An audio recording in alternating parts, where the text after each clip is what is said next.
Hi, second grade, Miss Daly here. We will be doing Wit and Wisdom Lesson 11 today. Our I can statement is I can identify story elements in the book Bone, Button, Borscht. First things first is please make sure you have completed the read aloud. The read aloud should be linked in your Google Classroom assignment. If you have not completed it yet, please pause the video, go to the read aloud first, and then come back to do our escape chart. Okay? Before distance learning started, we had a chance to work with scape charts. And remember, scape charts are a way to organize everything that's happening in a text. Okay? Most of the time, scape will be SCAPE. For this book, we are actually going to be doing SCPAE because the problem comes before the action. Remember that sometimes the A and the P can be switched because maybe the action comes first or the problem comes first. Depends on the book. For this book, the problem comes first. Okay? For today, we are going to be working together to complete our escape chart. So we will have to find the setting, characters, problem, action, and ending. And we're going to do that all together. All right? Remember, you need to have listened to the read aloud before we can begin. So again, please pause, listen to the read aloud, and then come back. Okay? What is the first thing we're going to look for if we are filling out our escape chart? Right, our setting. It's the first thing. Remember, a setting is when or where a story takes place. Lucky for us, I got a little screenshot of the text. This tells us exactly where the story takes place. All right, I'm going to read the first couple sentences and you see, put up a stop sign just like this. If you see anything that tells us about the setting, okay? What are you going to do if there's something about the setting? Huge stop sign. Here we go. As he walked downhill, small shadowy houses slowly took shape on his left and on his right. Fine, he said. Now I see the town. But where are the lights? Where are the people? If you have a stop sign up, you are right on track. Something I noticed about the setting is that it takes place in a town. This is not the only page that tells us about where it takes place. There are a lot of pages before and a lot of pages after. So if you did listen to the read aloud, you would know that this takes place in a town and that people are living in the town and he is going door to door to try to find food. All right, so we're going to go to our escape chart. And in our setting, what are we going to write? Good, a town. Takes place in a town. We don't know what the town is called. We just know that he's in a town trying to knock from door to door. All right, next one is our characters. If you see or hear anything about characters in this book, put up a stop sign. Here we go. Would this help, Mr. Beggar? He asked. Why not? Laughed the beggar. Mr. Beggar, I've got some carrots, someone said. And I've got beets, called another. I've got onions. I've got beans. Would these help, Mr. Beggar? They asked. Any characters? Yes, if you have a stop sign, I see two different things we could put in our characters. Think first. What characters can we put in our escape chart?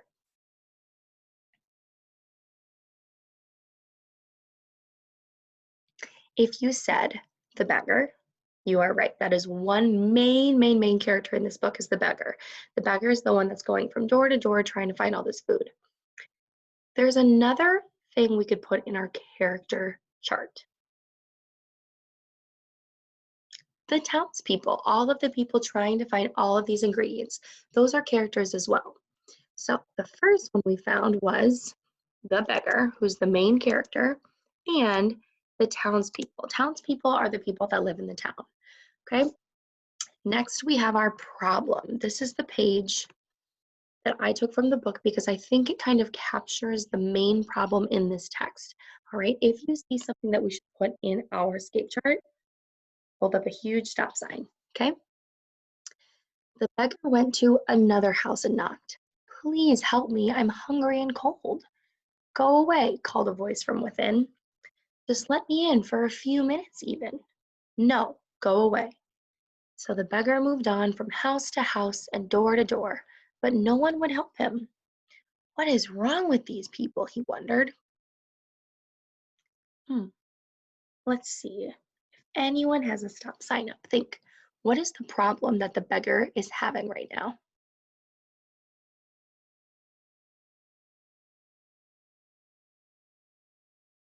If you said the problem that the beggar is having is that no one is giving him food, you are right. The problem in this book is that he's hungry, he's knocking door to door, and he's not able to get food from anybody. So, no one in town is giving the beggar food. All right, now we have our action. We found out that this takes place in a town, that some characters are the beggar and the townspeople, and we found out that the main problem is the beggar is going from door to door and is not able to find any food. All right. Now we have our action. I have a couple pages that will show us the action the beggar takes to solve his problem. If his problem is that he can't find any food, what action does he take to solve the problem? Okay, this one is from a previous page. Remember, this is the page where all of the townspeople are coming together, getting all of these ingredients. And then I have one up here. Before he could reply, the woman was gone. She returned with a sack full of cabbages and handed it to the beggar. He looked at the cabbages, he looked at the people, and he shrugged his shoulders and began to chop. He chopped until every last cabbage had been added to the borscht. What action did the beggar take to solve his problem?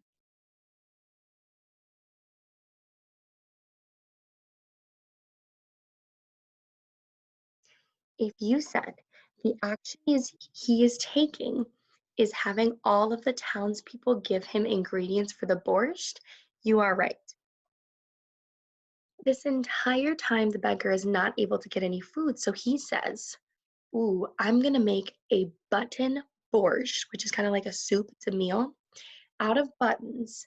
And the townspeople are gonna give me all of these ingredients and then I'll have food. Brilliant, the beggar says.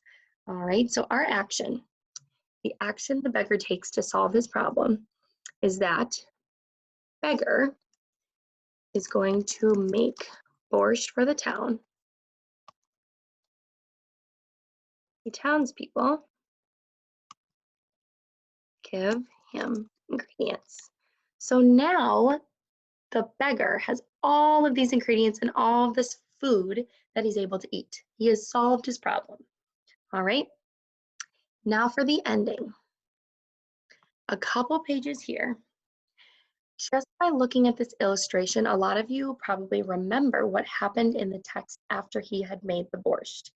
Okay, on this page, I'll summarize it up since you have read the book. You've listened to the read aloud. On this page, all of the townspeople are eating together. They're having a party. They are eating bread and potatoes and this yummy borscht that the beggar made out of buttons. Little did they know he was actually tricking them into getting him ingredients.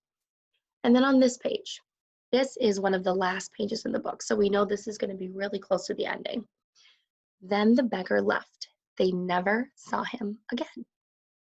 Think, what should we put in our ending box? What should we put in our ending?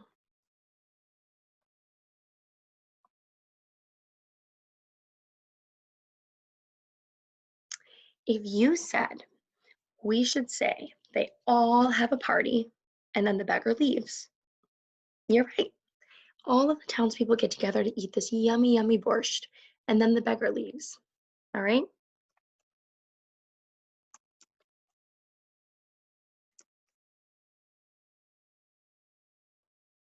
Beggar leaves. All right. Now that I'm going to even make this a little bit smaller so we have some room on the bottom. There we go. Now that we have gotten all of the pieces of our scape chart, we can now put them together to do a retell. A retell, remember, tells us everything that happened in the text. So down here, we have a little script. This script says the story Bone Button Borscht takes place in blank. The characters in the story are blank. The problem is blank. Blank solves this problem by blank. In the end, blank. In those blanks, you are going to put the pieces of the scape chart in there to give a retell of the story, okay?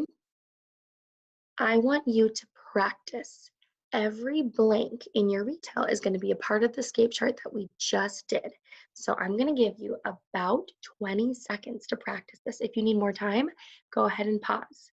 All right, your job now is to do a retell using each part of the scape chart and putting them in the blanks below. Okay, once you're done, I'm going to do a retell and you see if yours matches mine. Okay, about 20 seconds, go.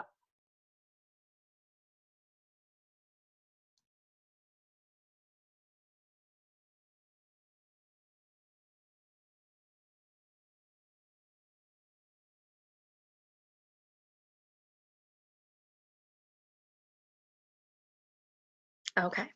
Give me a thumbs up if your retell was pretty good. Okay, see if yours matches mine. The story Bone Button Borscht takes place in a town. There's our setting. The characters in the story are the beggar and the townspeople. There's our characters.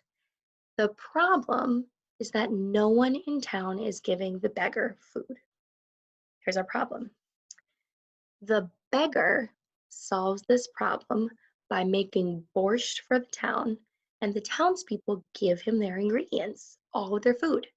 There's the action. In the end, the townspeople throw a party and the beggar leaves. There's our ending. Give me a thumbs up if yours sounded really close to mine. Awesome. Okay. Your job now is to go to your Google Classroom page where you'll see your assignment. It will be a Google form and it will ask you about one of the things we filled out in our scape chart. Okay, and we're gonna see who is paying extra close attention today. All right, I will see you second graders all in our next lesson. Bye-bye.